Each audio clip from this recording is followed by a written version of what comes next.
Respecto a este tema, como lo conocen todos los compañeros migrantes en España, desde octubre del 2011 estuvimos informados sobre lo que estaba pasando acá.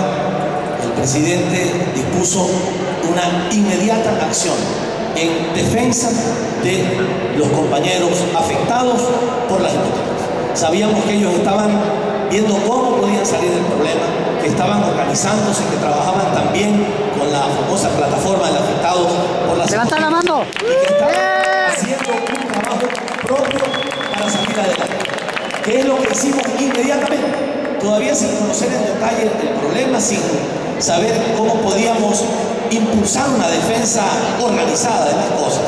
Pusimos abogados, tratamos abogados en cada una de las ciudades en donde estaba mayormente concentrado el problema.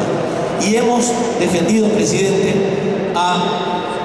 hemos apoyado, porque no es necesariamente que hemos podido hacer una defensa directa en cada juzgado, pero hemos atendido ya sumados a más de 6.000 personas, más de 6.000 ecuatorianos atendidos, apoyados en consultas. ¡Sí se puede! ¡Sí se puede! ¡Sí se puede! ¡Sí se puede! Y algo que es importante decir es que, como ustedes lo dicen, sí se puede, efectivamente. Cada vez se van tomando en España distintas medidas que tienden a la solución del problema. Todavía no lo han solucionado. Nosotros hemos dicho muy claramente, aquí hay un problema de supremacía del capital sobre los seres humanos. Es terrible lo que sucede, pero ya se han comenzado a tomar medidas. El gobierno ha dictado algunos decretos reales. Hay una ley que se está discutiendo actualmente en el Congreso. Se ha tomado una primera decisión en esta nueva ley que todavía no está finalmente aprobada, pero ya está en el proceso de formación de la ley. Y también, algo que el presidente informó en un enlace anterior, también los tribunales europeos de justicia están tomando decisiones y considerando que es inaceptable que los jueces procesen o tramiten los desahucios sin tener en cuenta la calidad de los artículos que forman parte de los contratos. Y le han dicho a los jueces, señores jueces, ustedes tienen que revisar esos contratos. Si alguien viene a desahuciar a una familia, le está quitando el derecho a la vida, a la intimidad, a una vida adecuada con su familia. Usted no lo puede votar. Hay normas europeas que establecen que se tienen que cumplir determinados requisitos, en primer lugar, y en segundo lugar, que si hay cláusulas abusivas, cláusulas que ponen en la absoluta indefensión a los ciudadanos, tienen los jueces que analizar esas cláusulas, y si hay cláusulas abusivas, deben de primero pronunciarse sobre eso, antes de apresuradamente votar a la gente de sus casas a las calles. Ricardo, pero perdón que te interrumpa, lo que sí es cierto, hemos descubierto en muchos ámbitos esto, es que hay grandes vacíos para defender los derechos humanos, el derecho a la vivienda, por ejemplo. Pero en cuestiones de comercio e inversiones, hasta la última coma, ahí sí se ha legislado absolutamente todo. Pero en cuestiones de derechos de los ciudadanos, ahí sí hay grandes vacíos, lo cual ha dificultado la defensa de las víctimas de este problema. No sé si ponen la diapositiva para guiarnos con los apuntes que hay ahí, por favor. En la diapositiva anterior, si la pueden poner por favor, hace referencia a esta ley que está siendo tramitada en el Congreso. Es una ley que mejora ligeramente la situación anterior. Por ejemplo, establece que pueden hacerse quitas. Se dice aquí, se usa la palabra quitas, nosotros deberíamos decir recortes o disminución al monto de la deuda cuando se paga en determinado plazo. Eso está contemplado en esta nueva ley.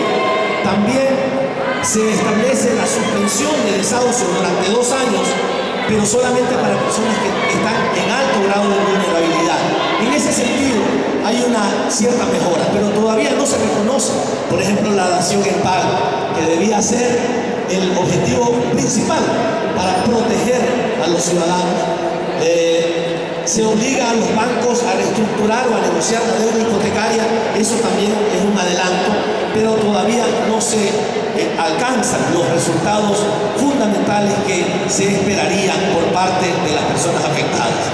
En la siguiente lámina, nosotros hemos establecido como gobierno nacional, como Estado incluso, no solamente el gobierno nacional, sino el Estado, porque aquí, por ejemplo, está participando también la Defensoría del Pueblo. Dos estrategias. La primera, la estrategia defensiva. La estrategia defensiva es la que hemos tenido hasta ahora, que es, bueno, si hay muchas familias que están siendo expulsadas de sus casas, nosotros los vamos a defender.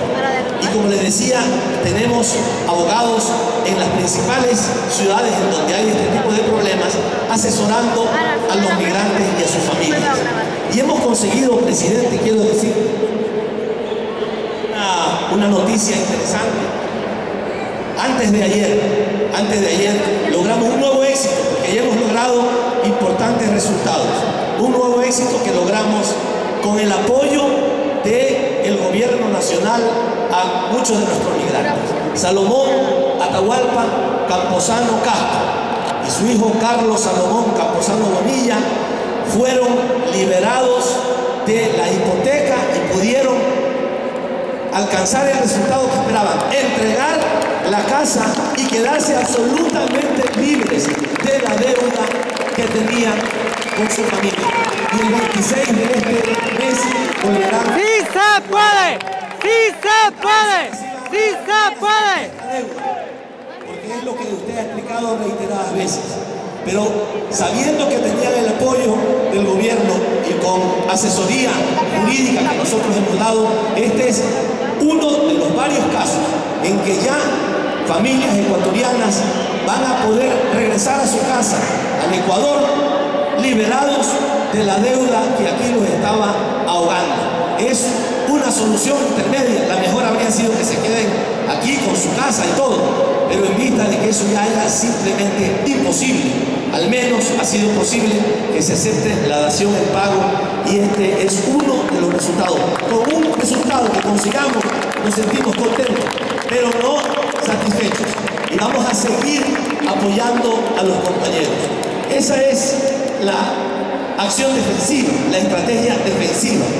¿Y qué es lo que hemos hecho ahora? Yo he venido, y por eso, presidente, me apena mucho no haber podido acompañar a usted a la cita que tenía con el Papa. Teníamos que coordinar, que acabar de establecer un acuerdo con alguna oficina jurídica adicional para preparar la estrategia ofensiva, que ya no es solamente proteger y defender a las personas que le estaban quitando su casa, sino estudiar. Estamos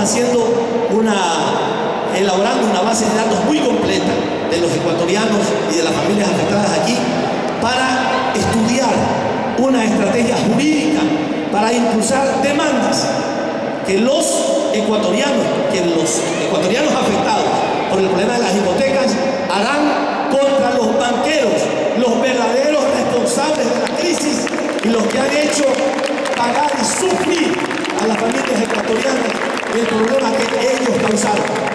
Ayer lo decían, ningún ecuatoriano, ningún español tampoco, que es afectado por el tema de las hipotecas, es responsable de esa tremenda crisis financiera, resultado de la avaricia de un sistema financiero absolutamente injusto y expoliador.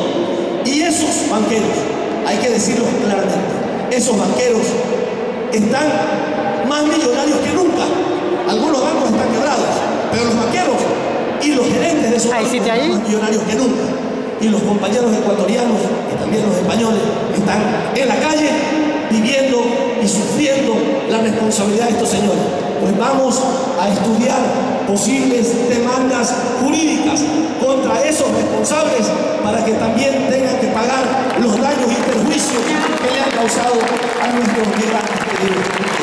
Presidente, es básicamente lo que queríamos decirle, esa doble estrategia defensiva y ofensiva que el gobierno nacional está implementando para la defensa de los migrantes afectados por las hipotecas. Bueno, insisto, ¡Sí se puede! ¡Sí se puede! ¡Sí se puede! las políticas gubernamentales respetamos muchísimo, estamos criticando sistemas. Este sistema no es que lo ha creado el Partido Popular, no lo creó el PSOE. La ley de desahucio creo que tiene un siglo, pero es un abuso completo, esto hay que denunciarlo. les insisto, o sea, una crisis que el trabajador español, el migrante ecuatoriano no la creó, le está pagando. Y los que la crearon no asumen ninguna responsabilidad. Tampoco es posible aceptar aquello. Directora, ¿cuántos entran aquí? ¿Cuántas personas entran en la sala, en este salón tan grande? Sí. ¿Cuántas? 3.000 aquí adentro. Porque me dicen que hay unas 1.200 que no alcanzaron a entrar y unas 800 que estaban en la carpa acá al lado viendo el video. O sea, tendremos unas 5.000 personas aquí. ¡Qué barbaridad! Muchísimas gracias a todos. Ahí están las personas en el exterior, como están viendo, los conocidos por televisión, y no han podido ingresar porque está repleto. 3.000 personas adentro, unas 1.200 afuera y había unas 800 personas en la carpa al lado que creo que han preferido irse afuera para ver mejor. Muchas gracias al personal de seguridad, ¿no? Muy amables. También por acá hay un grupo de becarios de CENESID. No solo hay las becas para los migrantes, hay muchos ecuatorianos residiendo en el país que han venido a estudiar a Europa. Hay cerca de 1.500 becarios solo en Europa. Estamos invirtiendo cerca de 180 millones de dólares en becas solo en Europa. Y aquí hay un grupo de becarios de CENESID. También